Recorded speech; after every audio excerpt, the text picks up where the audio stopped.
ពេលវេលានៃការរស់របស់យើងមិនយឺនយូរឡើយ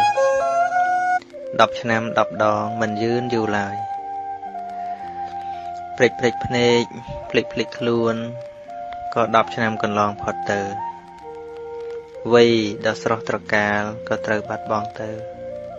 បន្សល់នៅតែវ័យជរាទ្រុឌទ្រោមក្រំគ្រាសុខភាពជានាល្អក៏ត្រូវបាត់បង់ទៅ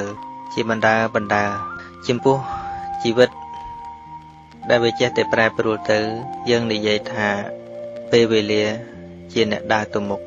តាមពិតពេលវេលាអត់មានប្រែប្រួលឡើយអ្វីដែលប្រែប្រួលគឺជីវិតរបស់យើងទាំងឡាយច័ន្ទអង្គារពុតប្រហោះសុកសៅរ៍អាទិត្យត្រឡប់មកច័ន្ទអង្គារពុតប្រហោះសុកសៅរ៍ក៏ប៉ុន្តែច័ន្ទមុន